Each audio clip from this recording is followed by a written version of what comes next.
Welcome to EV Studio Oslo. If you hear this, your sound is doing wonderful. If you see me, the picture is fine. We're going to start anytime now, so stay tuned.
Hey, very good afternoon. My name is Vincent Everts. I'm a trend watcher and board member of the Association of Electric Driving, and welcome to our show.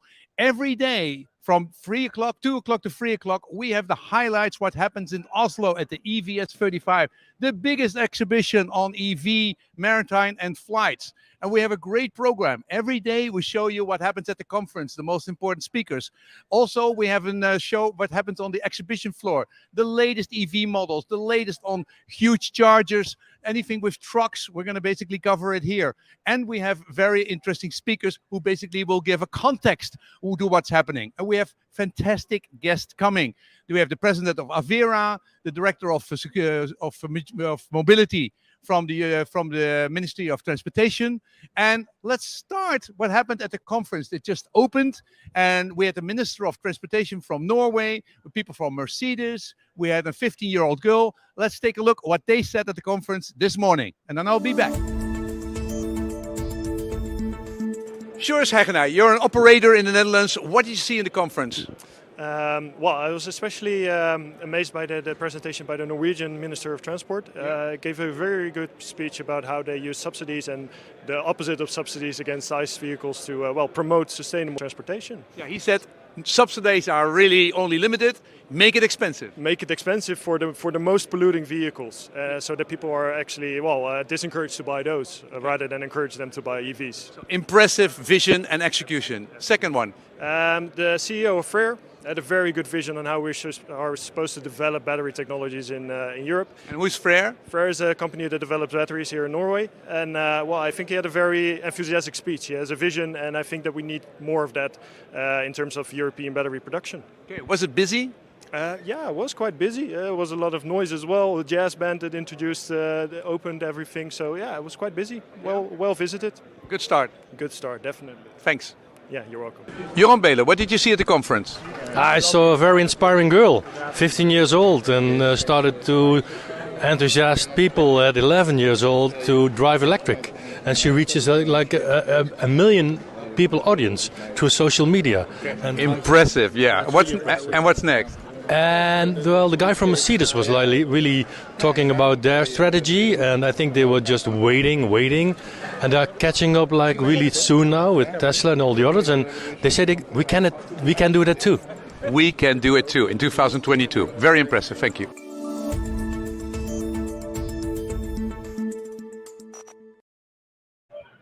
Yeah, Mercedes said we can do it too in 2022. But that could be a little bit faster. I'm here sitting with Petruska Werter and Espen Hauge from the chairman of Avera and the director of mobility of the Ministry of Transportation.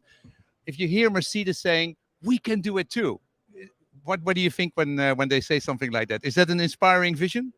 Well, I'm glad they find they can do it too, because we need them. We need all the manufacturers to make electric cars and to make them fast and to make them attractive for everybody who wants to buy a car. Yeah.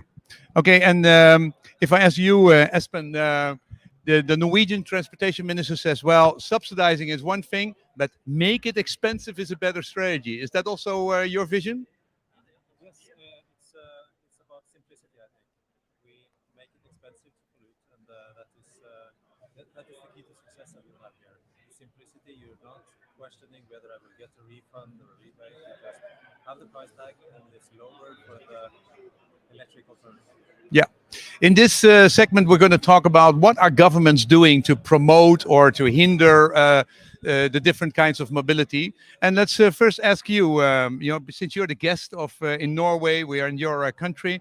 What are you doing at the moment to promote this sustainable mobility in the Netherlands? We make it very clear where we want to go. We make it very clear for the different kinds of vehicles what we want to achieve in the Netherlands. Yeah. And at what year we want to reach certain goals. Yeah. And then we start discussing with all the partners how we get there. Okay, first you make it very clear for all the different vehicles and numbers. Okay, give me some numbers. Vehicles. When are zero emission vehicles? When is the last ICE car going to be sold in the Netherlands? Yeah, well, it depends. On the private cars, all new private cars as of 2030 should be emission free. All public transport buses starting as of 2025 are emission free, so that the entire fleet is emission free in 2030. Yeah. And what we also start, and I'm very proud of that, in 2025, 30 to 40 cities will have a zero emission zone for our logistic vehicles. It's totally forbidden for a logistical car to get in, and all the companies are extremely excited about it. Okay, so that's a good start. You have clear vision, and you make it work.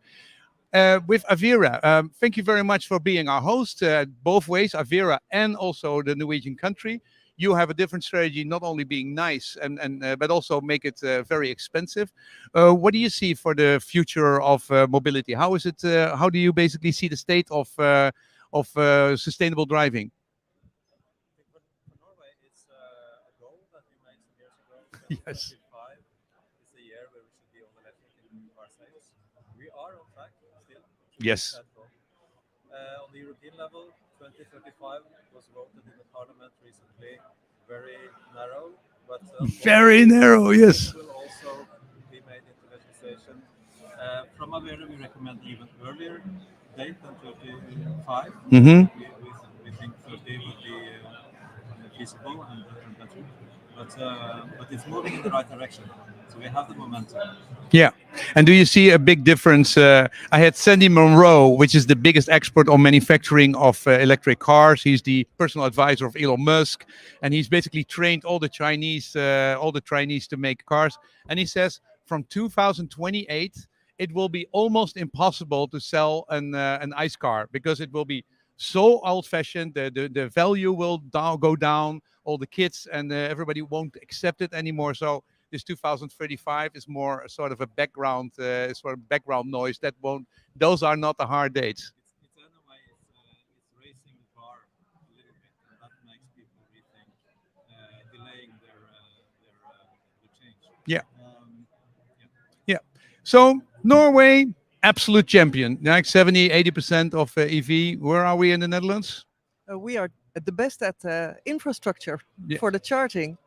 So yeah, you have to be the best at something. We are the best at charging. Yeah, we have the highest density of charging poles per 100 kilometers ever, and we're about at 22% or something like that. So we're not the best anymore, but we're the third or the fourth or something like. But we're doing okay. Is the government? Do you get support? There is almost all kinds of support for climate and for climate money and transformation, energy transformation. Is the government also dedicated to electric mobility? It is very much, and we see what the market can do, and then we think, just to stretch a bit further, what can we incentivize from the government? And for instance, what's very important, and I would say that to all the countries that are considering or starting with putting out infrastructure, Yeah. is work together with the regions in your country and start also making targets and advise people on what the best way is to work. For instance, to have concessions for public charging infrastructure. Yeah.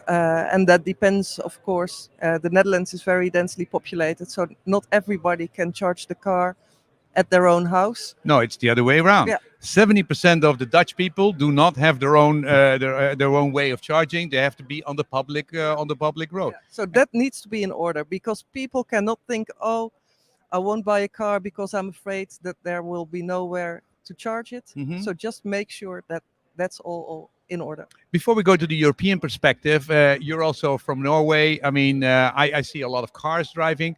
How is it going with electric charging infrastructure and the whole mentality of Norway around electric driving? We're doing pretty well. People are happy in the big picture. There are, of course, bottlenecks, and we need to solve some issues with people not having access to charging. But the big picture, it's going fine. What I think is fascinating, though, we're standing here with the Netherlands and Norway, Yeah. two of the leading countries. We have many similarities, but also differences.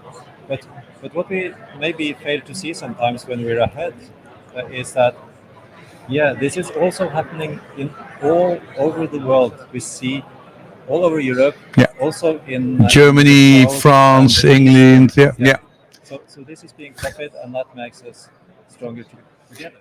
Let me give you a nice point of improvement. I was going to Norway, and I wanted to charge at a super driver at Mir, and I basically go like, okay, I input my charger pole, and I say, here's my charging pass. Didn't work. I did my debit card. Didn't work. Did my credit card. Didn't work. Scanned the QR code. Download the app. Only Norwegian.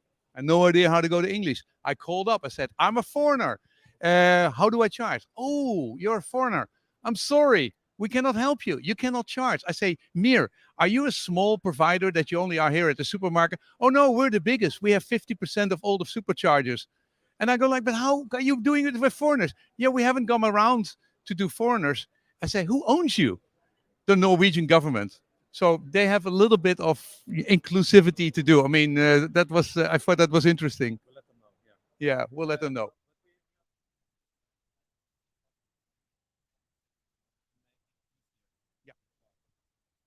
Okay. We have to exchange microphones. Okay. Okay, is it better like this? All right. So, okay, so let's go to the European level. We are looking here with two super champions, Norway and the Netherlands.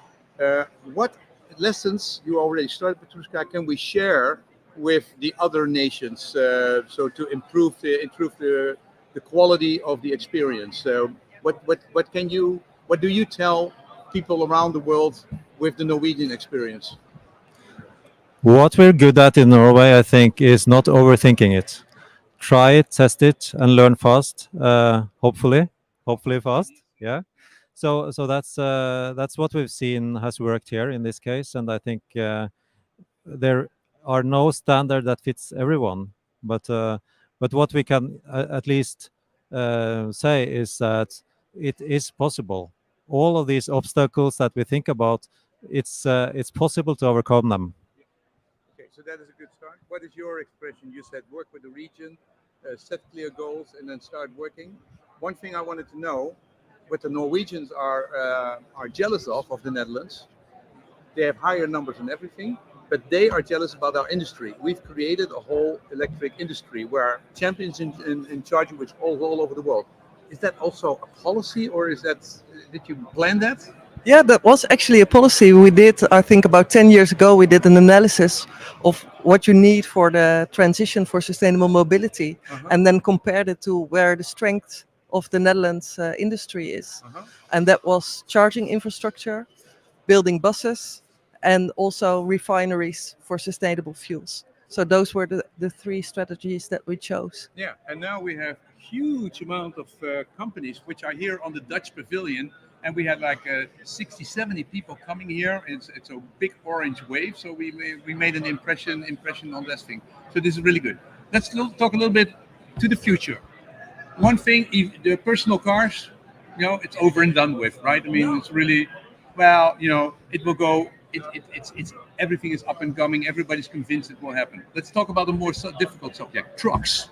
Okay, the big trucks. In the European community, there was a proposal to say, hey, we need an electric charging network for all the trucks, which so every 60 kilometers there's a charging pole. What happened with that proposal?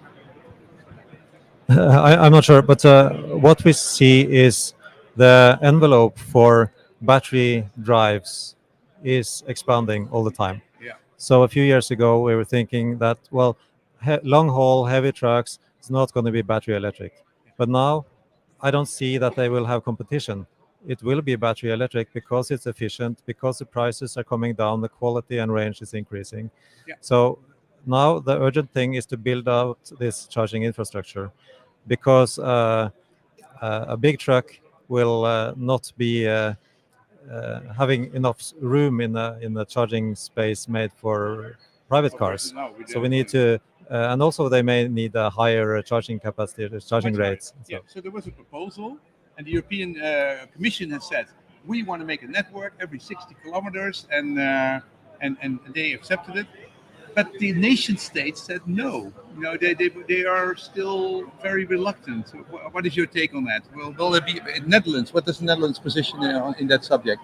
Yeah, well, it's relatively easy for the Netherlands because all those European goals, I think we're almost there or we're over them. But I'm not concerned for the heavy goods, No? actually, because the professionals, they look at their total cost of ownership, and the business case for electric driving will Yeah. come forward, and they will just choose it. We've seen it with the buses, actually. Yeah. When we started with the buses, the people who financed the buses said, "Oh, nothing beats a diesel." And now they say, oh, we can't resell our diesel cars. And I think it will only be a matter of time because before the same thing happens with trucks. They may start later, but because it's a professional community, I would guess that they will be faster in the end than the private cars. But you're in favor of that proposal from the European Commission, right? Yeah, well, people need to travel all over Europe. Yeah, So no, that for the heavy truck, no, yeah. in network for the heavy Yeah. truck, there's this proposal to have a certain of standard about 350k and a minimum at a location of 1400. But it was interesting. This was a proposal of the European Commission.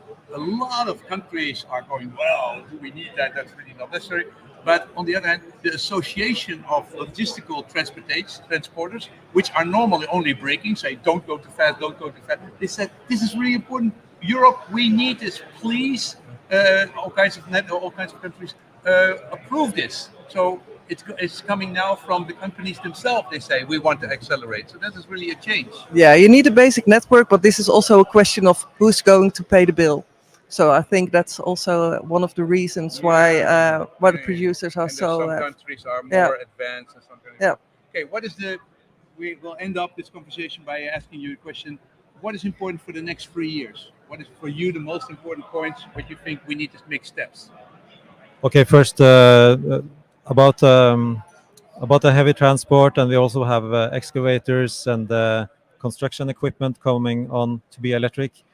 The speed of that transition, in Oslo there was one electric excavator in 2019. Now there's 100, and there's going to be hundreds within the end of the year. So I think also this explains that this is quite new, but they're picking up the pace very fast. Yeah. We are going to have still a lot of the troubles with the cars for people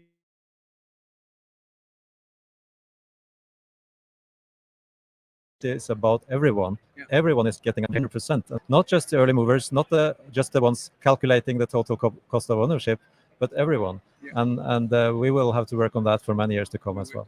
Yeah. Are we ready in the Netherlands for that transition? And do you think we can? No, it's exactly the same point. I think everybody who's working in the industry thinks that everybody's already driving electric, but it's only a very small percentage, and we need to include whole society and not think it's just something for people who have the most money, the rich. There needs to be an option for everyone, and we need to interest society more. And I think the politicians should really tell the story, and then we in the slipstream can provide all the solutions. Okay, wonderful. The number 1 and 2 in the world, Norway and the Netherlands, government and industrial organizations working peacefully together. It's happening, it's accelerating, so that's going to be very successful. Thank you very much, Petruska Werter and Espen Haugen from Avira. Okay, and now next, we're going to take a look at the what's happening of the trade show, because we have a lot of exciting new things, and then afterwards we're going to debate them. So take a look at what's happening at the exhibition. It's a beautiful Monday morning and we just arrived at the EVS35 in Oslo, so it's time for some first impressions. Join me.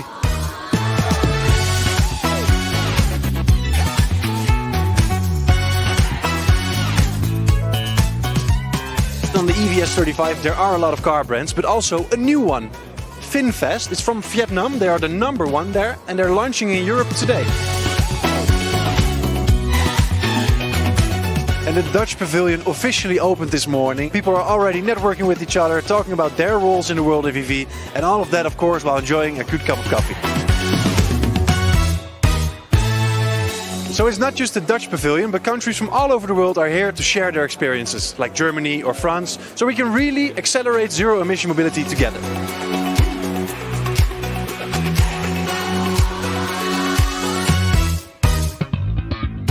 And also Polestar is here with a beautiful futuristic looking booth, and personally one of my favorite EVs, so I'm glad to check it out.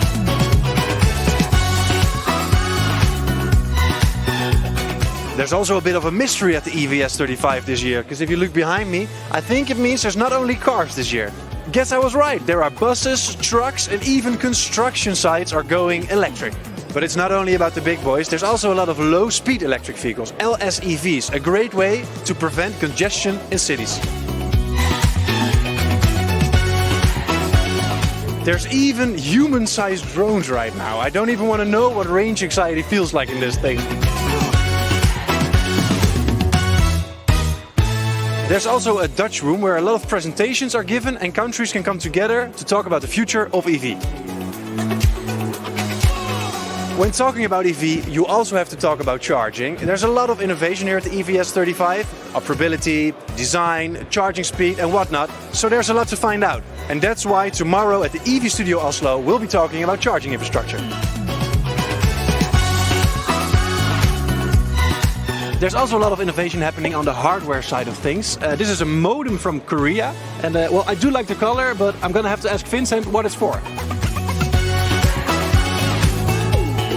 As a Dutchman, I have to check out some bikes, but I wouldn't want to do that without my friends.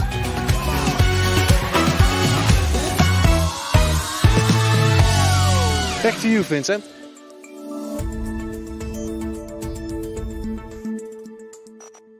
Hey Dave, that was a nice acceleration over the booth. What do you feel about the atmosphere we have here? Yeah, I actually always like this kind of vibe because it's the same as 3 years before we went there together as well. It's always everyone just is enjoying it. Everyone likes the same things here. Everybody's glad to be back. Glad to be back. Glad to be out of the house, out of the country, meeting other people and that kind of stuff. Okay, Robert, what was the most fun thing you saw here and the most interesting thing you saw here at the exhibition? The most fun thing or the most interesting thing? Well, what you saw just in that movie was that drone. That is a fun thing. It's like a gimmick, I think. Yeah. I don't know if this will From be really Xpeng, on from the road Xpeng, or in from the air. Xpeng, yeah. Yeah, but I'm very interested always in innovations in charging infrastructure, seeing all the companies that present their chargers Yeah, here. but which one? Which one? Give me well, I names, like names and numbers. names and numbers. Yeah. I like Kempower is here. Yeah. They have fast chargers, and they also have 1 or 2 sites now in the Netherlands.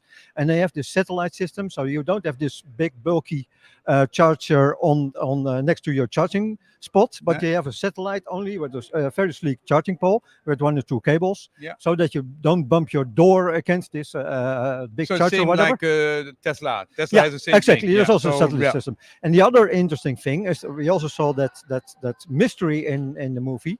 There's at 4 o'clock there is an unveil of the MCS, the megawatt charging system, Ah, which is for you love trucks. megawatts. Huh? I like this. I like this megawatts. kind of innovations Yeah. and progress. Yeah. And that's a new charging plug, and the charging system will go up to 3.75 megawatt for trucks.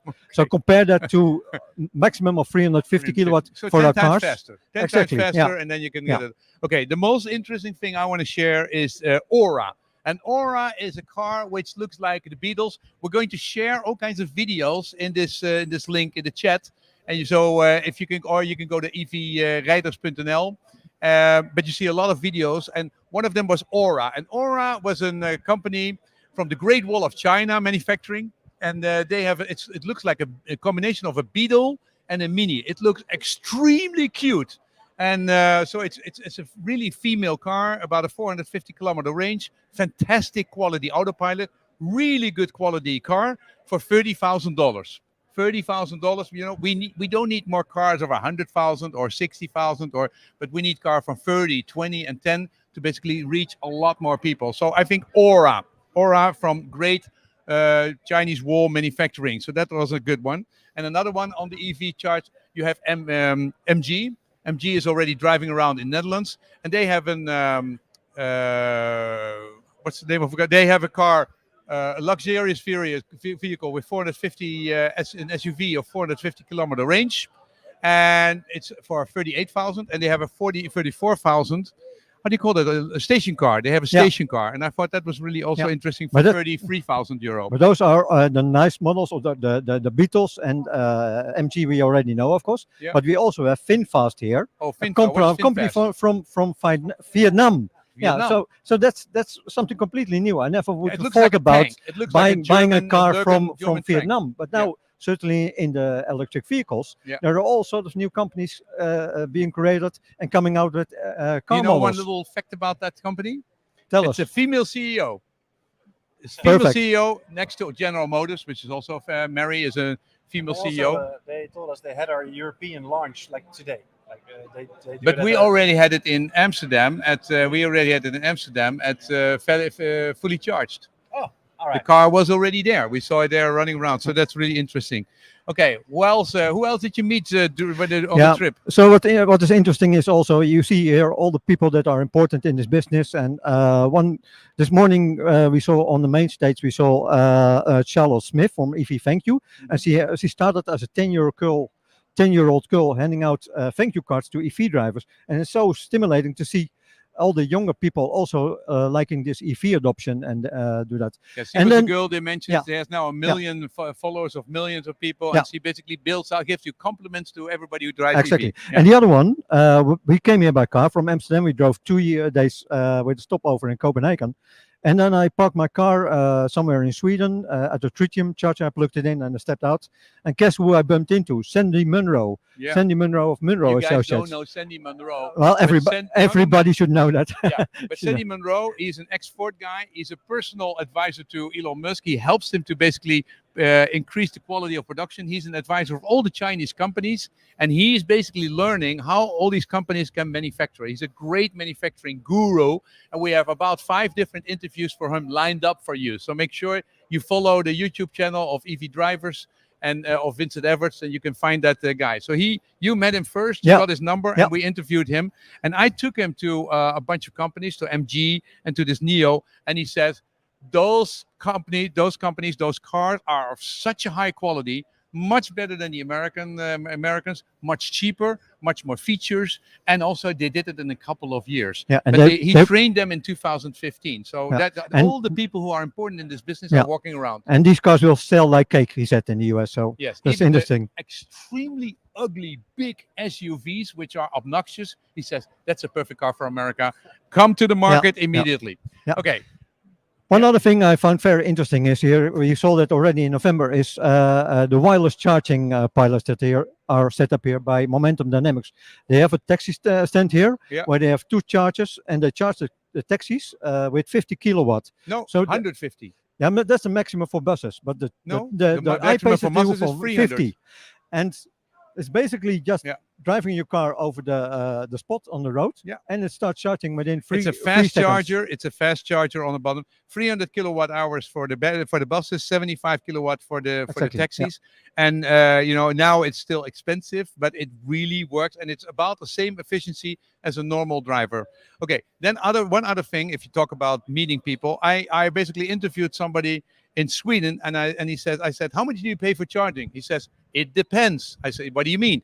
Well, I have spot prices, and the price of electricity in my app varies from 3 cents to 90 cents, a factor of 30 times. So now, because of solar, because of wind, because of big demands, low demand, night, all kinds of, the electricity price varies a little bit, 30 times. And then you can say, hey, I want at 7 o'clock in the morning my EV being charged, and it basically can be 10 times cheaper by using an app with just smart charging. Then it's not innovative anymore, or cute, or wow, or we're going to help to stabilize the grid. It's just a matter of hardcore price. money. So Yeah, we also exactly. have a bunch of videos on that. And we need more like that in the Netherlands as well. Dave, what was your favorite thing which you saw on the booth? Well, I actually went to talk to Mayor. It's also Mayor! Yeah, because we actually had some trouble with our cards. Like Me our cards didn't too! work. Yes. So I called their customer service. Yes. And within 2 minutes, they just said, all right, it should be on now. Yeah. And they turned it off when I called again. Yeah. And they did that 2 or 3 times. Yeah. So I went to come give But a that was the compliment. company when I talked to these guys. I said this famous company, 50% of all the superchargers in Norway, and they have no way to deal with foreigners. The only thing you can do is call technical support, and they do it for free. Yeah. Okay, great. So, last thing, we have to basically stop. What are you going to do next? What are you going to do today and tomorrow? What are you looking for? Well, we have a meeting at 3:30 with GIVA. That's our Global EV Alliance. Yeah. And there are about 40 user organizations from all the countries, from all over the planet. And we meet here with each other. And I'm very looking forward to meeting those people, actually, because the last 2 years we have only met each other in Teams or whatever online. And there's a lot of them coming here. Association So of they basically drivers all they over do the the world. same as the Dutch Vereniging Elektrische Rijders. Yeah. And I love to exchange ideas with them. Okay, I'm going to be there too, because that sounds very interesting. And you? Well, I'm going to take both of these because my tech team is signing to me.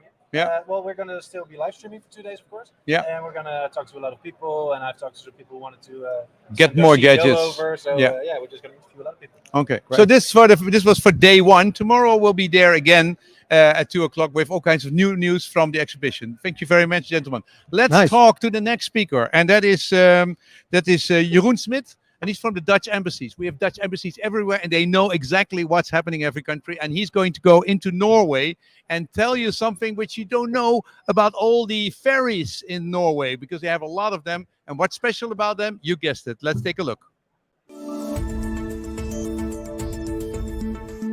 Hi Vincent, we are here in the center of Oslo on the rooftop of the new Opera building in Oslo. It's a beautiful building. This used to be a giant highway, but now it's art and culture, and that is such a good combination. We're talking here to Sjoerd Smit. He's the Deputy Ambassador of the Netherlands here in Norway.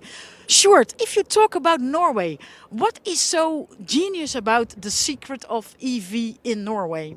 I think Norway is really a front runner when it comes about the electrification of personal transport in particular. And I think if you look now, already 90% of all the new cars that are bought here are electrical. So it's really the world leader in terms of electrification of transport. We are so jealous of the Norwegians. You know that, of course. But do you know how is Norway looking at the Netherlands and at different European countries if we talk about EV? Yeah, they admire also the Netherlands for not so much for the percentage of electrification, but that it's getting there. But Norway is leading there, but mainly for things of as the charging infrastructure, also the compatibility of how to pay for it, the entrepreneurial spirit that is really driving these initiatives. And here they're also looking forward to welcome that here in their setting, because normally you have the typical EV driver here that has a house and they plug in from home, and they don't really use the charging infrastructure that often, but it is about to change. Talking about EV, how did Norway come so far in the field of EV? How did they become the number one? Yes, Norway has very early already taken a dramatic choice of saying, will this require a very big nudge of the government to actually reach the the zero emission transportation, and therefore they took away all the taxation that typically you will find on a fossil fuel driven car. And that led to the situation that if you buy like a middle class kind of car, it's actually cheaper to buy the electrical version than the benzene version. And it's smart policies. It's about stimulation of it's economic incentives that are being provided by the government. Yeah, and if you look at those incentives, is the policy going to change here?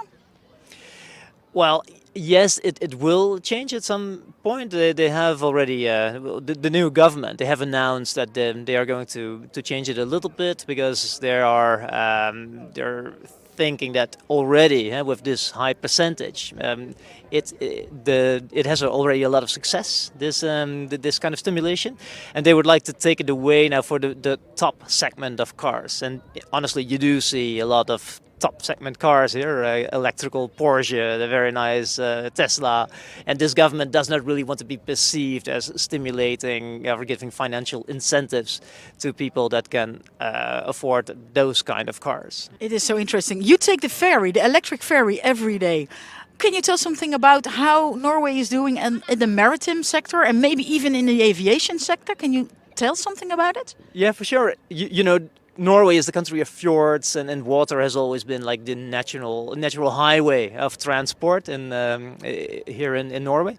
And myself, I live on a peninsula, so I take indeed the ferry every day, but it's electrified. And they already, so I think it was about 5 years ago that they had already changed it to a friendly kind of engine, but 2 years ago they completely refurbished it to electrical ferry, and there's about 80 electrical ferries already in Norway, and it's really picking up. So it's quite interesting to see, and also the larger ones going across the fjords, and then they put charging systems on both sides, and actually, well, even the larger kind of ferries, they are now driven by electricity. And they're also looking into other opportunities that's maritime, that's really the green shipping, where hydrogen is, and then maybe even ammonia is more rational choice than electrification. And talking about new developments, can you tell something about this new battery factory they have just opened? Can you tell something about it? Yes, I was very positively surprised by that, because there has been a lot of talk about the green shift here, and that's nice, and it gives a feel-good feeling. But at the end of the day, you also want to see, okay, what kind of concrete steps are being taken on the ground. And Norway, well, not only Norway, it's Norway, the government, together with the Swedish government, and as well as the private sector, they have opened a battery recycling plant in Fredrikstad, which is actually recycling mainly batteries used in electrical vehicles. And they have a recycling percentage of 85% already, which is really, really high. And it's a new kind of technology, and it's the first factory of this kind in Europe. And it's a deliberate investment of the Norwegian government to make sure that they are very much present in the entire battery value chain, because they have already a lot of aluminum, they have rare earth minerals, So that's the mining part of it, but also they want to make sure that they are there in the production side of things. Thank you so much, Sjoerd, for the wonderful insights you gave in the electrification of Norway, in fact. And they are such a big inspiration for the rest of the world. We are going back to EVS now because it's gonna start raining and my hair is blowing in the wind. So I think it's time to go back to the webinar.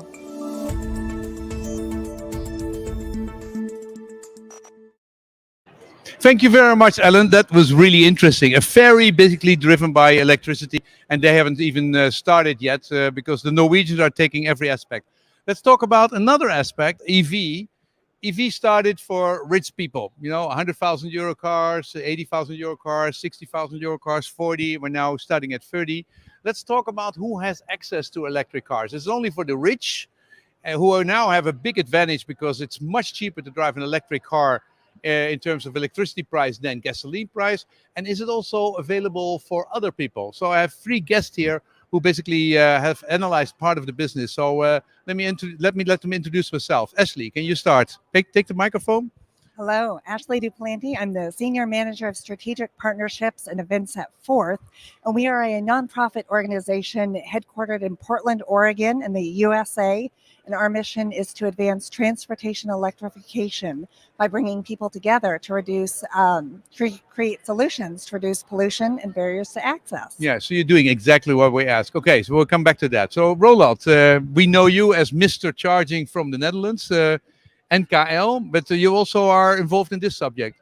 Exactly. I'm also working for the EV Roaming Foundation for interoperability worldwide, speaking later today, but also doing some work myself, for example, for the United Nations in Latin America on the energy market configurations, the developments, but recently also did some work for East Africa, for Egypt, where you see very different developments in terms of e-mobility. Yeah, so fascinating. We're going to talk about that. And Esther, you have also been very involved in getting EV accessibility. What does your company do?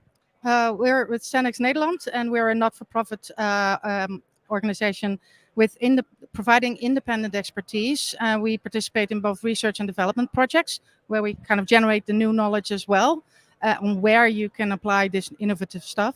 And then we apply it in providing knowledge and advisory.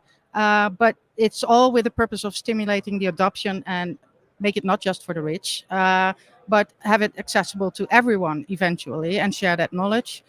Yeah, and that's why we also collaborate with Ashley and Forth and some other partners in the Global Sustainable Mobility Partnership.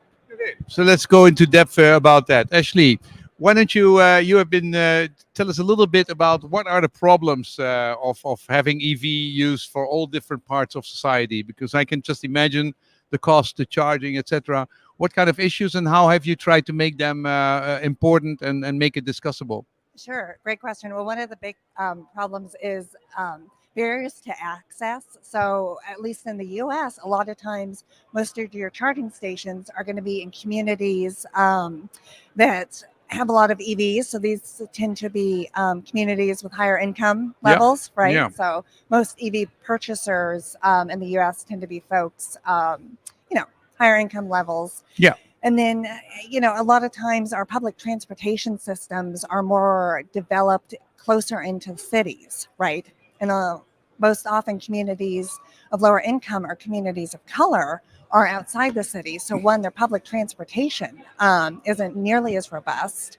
They don't have access to charging.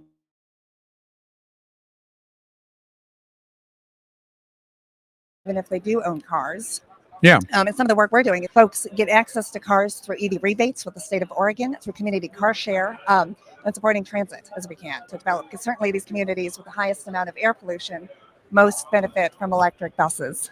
Yeah. Okay. So that is something I can totally imagine. Sharing EVs, Yes. very important, and then making sure that charging poles are everywhere. Roland, let's first. You have 2 hats on here. First, you're in the Netherlands, right? I mean, and the Netherlands, 70% of the people do not have access to their own charger on their own territory. 70% has to charge in the public space, which is a lot more difficult.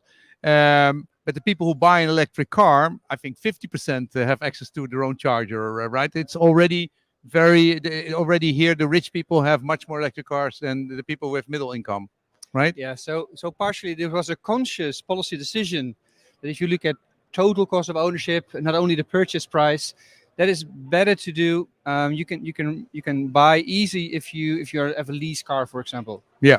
So the primary focus was on that segment, with the aim and hope that there will be second-hand market after that. Yeah. But still, there's a huge gap between indeed that segment of population that can easily buy that and afford it and have that car from the company, and a very large group. Yeah. A and B segment cars. So I mean, that cannot have most it. cars, of the 80,000 cars which are bought in the Netherlands, most of them are lease cars. Yep. And that's basically higher income. Yep. Okay, so that's in the Netherlands. We hope that trickle down theory, we hope it will work through the second-hand market. You have looked at international markets. Yes. Let's talk about Latin America. What happens there? I mean, is there any EV at all? I mean, I have no idea. There are EVs, and there are great examples. So we heard an example of Costa Rica, small country, huge ambition, yet in the number of EVs, we're looking at a few thousand. So they are relatively doing great. Chile is doing great with the buses. So there are a few very inspiring initiatives. Yet there are also a lot of countries that have no central policy, that have no funds, that have no budget. Yeah, give me another example of a country where nothing is happening.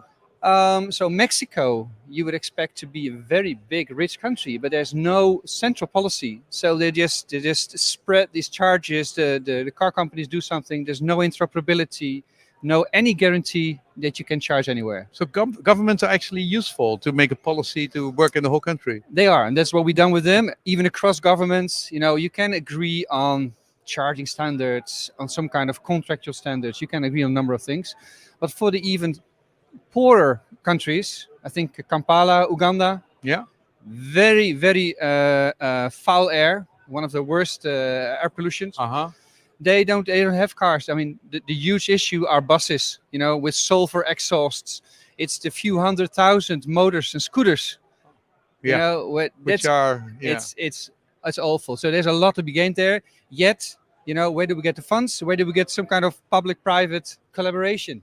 They're not used to work in this public-private. And you did that setting. research for the United Nations. They are interested in those kinds of things. United Nations Latin America had the ambition to say, okay, we want to move up to what we have in Europe, for example, or in the United States. Some kind of agreement across states, that you can travel from one border to the other, and still able to drive there with your electric car. Yeah. It's a basic requirement, right? Yeah. So Esther, tell us, do you see some solutions appearing to get EV more distributed, and what needs to be done by the different players in the industry? That's a broad question, and it certainly depends on the local context, I think, and that's why I do believe that we needed those pioneers that were a bit more affluent to learn from, and I think we can use those learnings, like the roaming aspect, and make sure that cheaper cars, because I never paid more than 18,000 euro for a car, and then I bought a Tesla. That was like completely out of my comfort zone. But I think I did it also to help EV further, that there's cheaper cars coming. So they're not all bad, these rich people. They are useful. It does have a silver lining, I think. So it helps bring down the prices of the cars, but also, looking at shared mobility type solutions that can reach those communities or areas that are Do you see examples of that appear somewhere? Shared cars. There's quite a few examples going on in the Netherlands, of course, not just in the cities like Utrecht and Amsterdam, but also in the more rural areas. In Brabant, I think there are a couple of initiatives like the Deel Auto and things like that. And those concepts can also be applied to other countries and other nations, such as in, for example, African countries, where they don't have the car ownership or personal cars, but rely on the public transport and use the 2- and 3-wheelers much more, and are less. They don't have the electricity grids that we are used to in America and in Europe and stuff. So they need to be more self-sufficient. So that's also the energy question, and that comes into play. Yeah. If I would just be a market optimist, Ashley, I would say, the rich people made sure that the cars became very cheap, from 100 to 60 to 40 to 30, and they will be 10,000 euros. They will drive forever. They will cost 10 times less to drive than the gasoline cars. And also the charging. You have solar in the poor countries. There's a lot of times solar, so everything will solve itself. What do you say?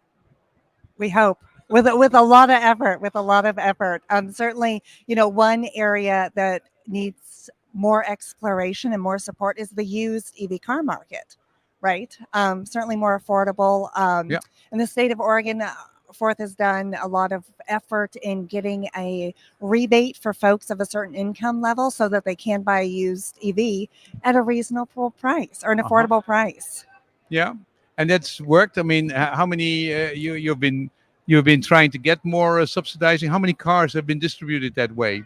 I don't know actually. It was passed about a year ago. Yeah. So fairly new. So I Okay. think helpful. But again, And about the car sharing, do you have a car sharing example which that you can say, well, we had 10 cars here, it replaced 50 other cars, and much more people from all kinds of different incomes were using it? Are there already examples? Because I know in Utrecht we have like hundreds of cars being shared, but do you have examples in Portland or anywhere in America? Sure. Yeah. So we actually are just in the process of launching a national community car share program. Uh-huh. So many of these vehicles will be stationed at affordable housing locations.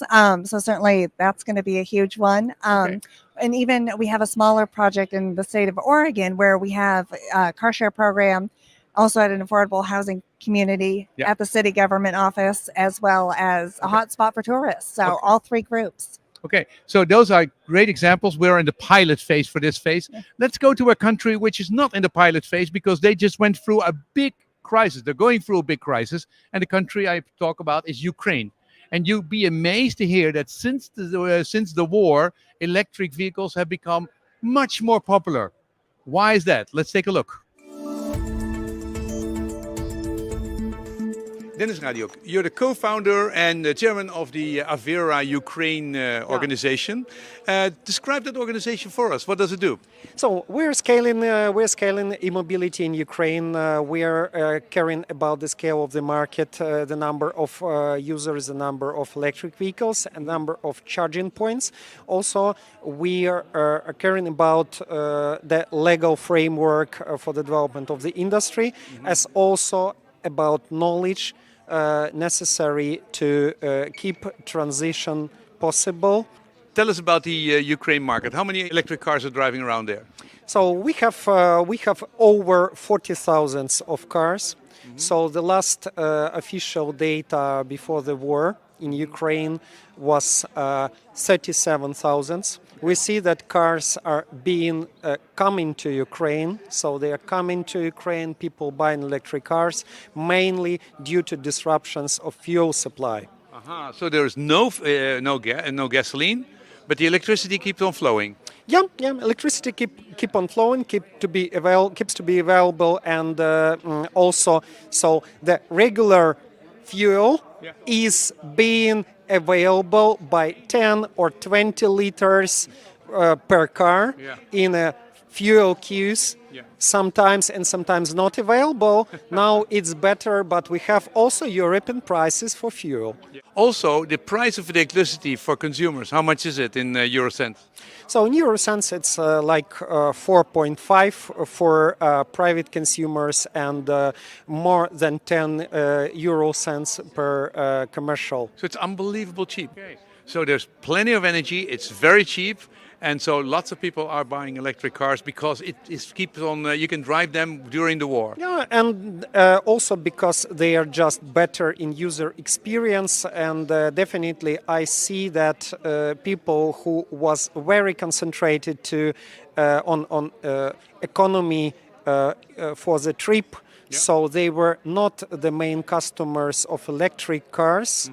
Possibly because so mostly the first ones were those who wanted better user experience, better safety, better electric package on board, and autonomous driving, semi-autonomous driving, something like that. So it's drive assist, and also also we see that the next step is getting sustainable municipal mobility.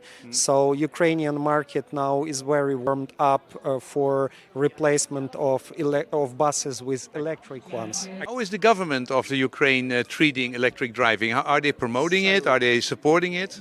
So as a person who cared about the first steps to convince government to at least notice electric cars. So that was a challenge. Completely indifferent behavior towards electric cars. Now, is the government now aware that it exists? Are they now interested? Yeah. And government now aware.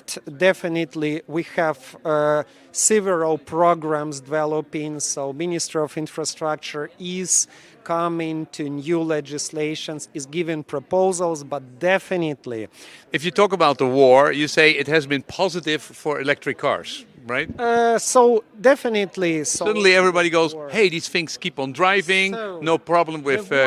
The war has no positive effect for sure, because any outcomes from the number of electric vehicles will not be calculated as any value in comparison to lives lost, for example, in Bucha due to these crimes done by Russians. And we cannot compensate by any innovations, any lost territories, and any things happening there now. So the war is completely bad, dirty, and it cannot be replaced by something. But it can't be replaced just only by peace. But so definitely the fuel shortage appeared after the war started, was positive for the number of electric vehicles, and now we are better understanding that electric cars are not a problem, it's a solution. And this solution works even if we have lack of budget, lack of everything, we have disruptions, we have stress inside of the country, we have bans for traveling for some conditions, etc.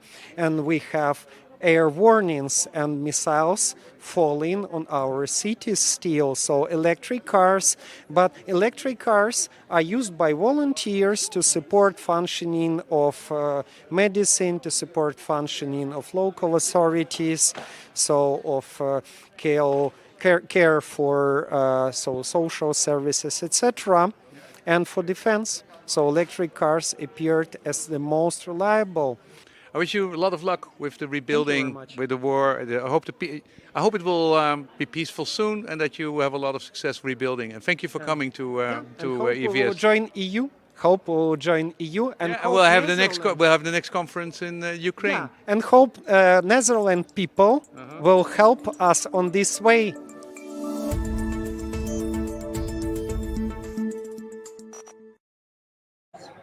Yeah, so this was really something. The last question I asked him, hey, is there advantage of the fact that EV is now being much more popular? He goes on, there is nothing positive about this war. And he basically told me, and I felt very sorry I asked the question this way.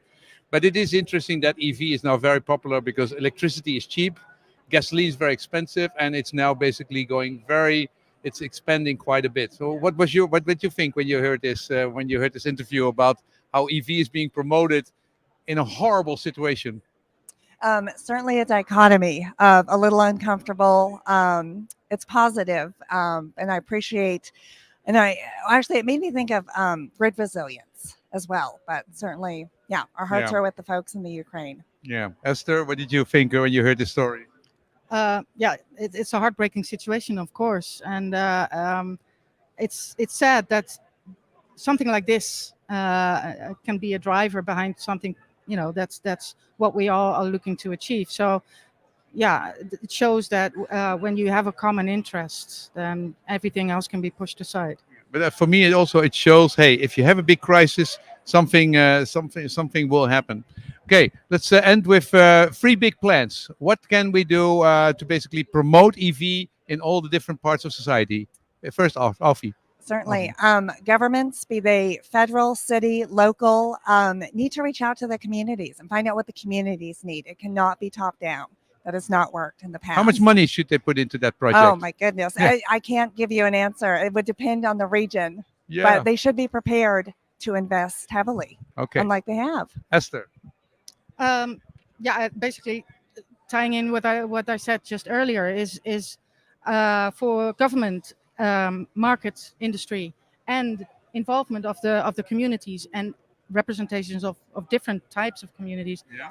Put them together and come up with what should it look like, and let's make it work, and not come from all the different interests, but come to a shared interest.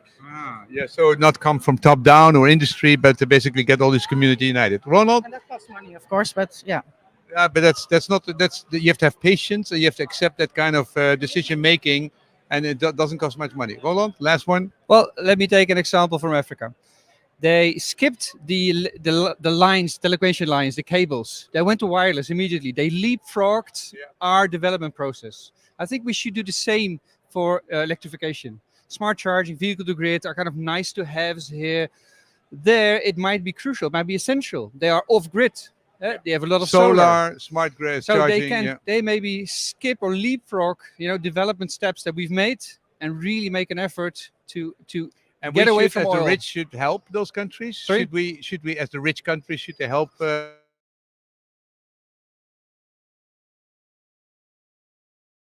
Which are need. That is their primary concern. Thank you. Indeed. Thank you very much for coming here. Let's end this show for the last video, and that is basically the impression we had when we came. 18 hours we traveled from Amsterdam to Oslo, and we came up with some key lessons. Let's take a look.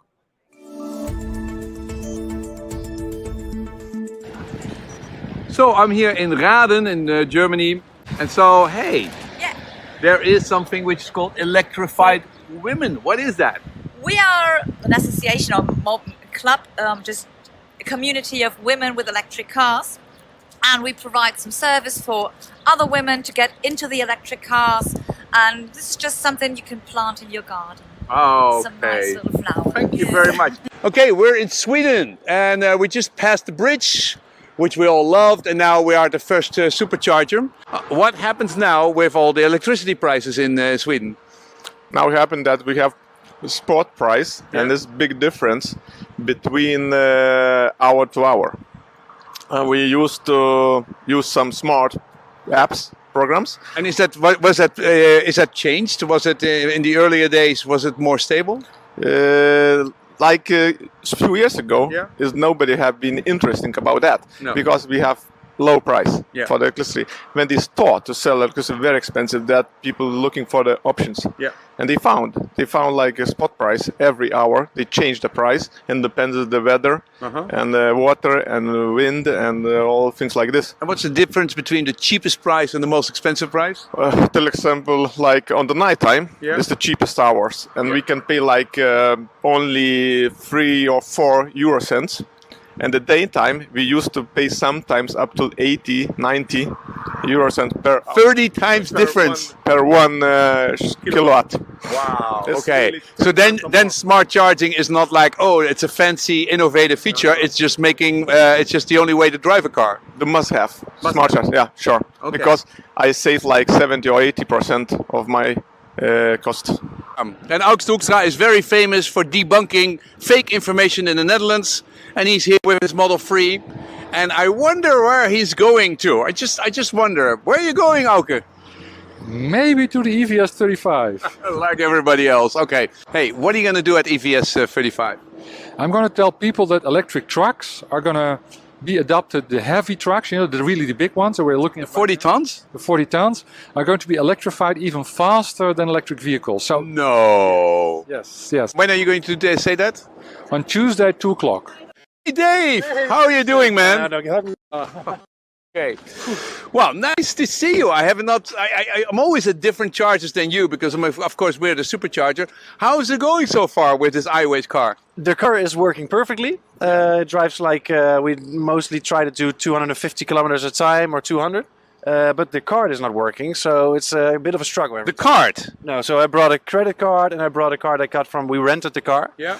But it doesn't work, so yeah, it's always a bit of a gamble. Hey, what are you going to do in EVS 35? I'm gonna be your sidekick, so I'm gonna talk to a whole lot of people, talk about my experience, ask them questions like how are we doing on charging infrastructure, what cars are coming, what kind of, why does my card not work, and how are you working on that, and just like talk to people. What's the status and what are the plans?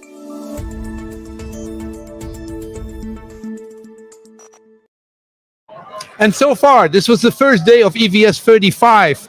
We're going to show you tomorrow also a whole lot of new things from the exhibition, all kinds of new gadgets, all kinds of new cars, all kinds of new developments, also what happens at the conference. And tomorrow is the focus charging, slow charging, fast charging, truck charging, personal car driving. We have Auke Hoekstra basically going to talk about the acceleration of that. We have Marie-José Baartmans, who's going to talk about everything which happens in the trucks, because that is really accelerating very quickly.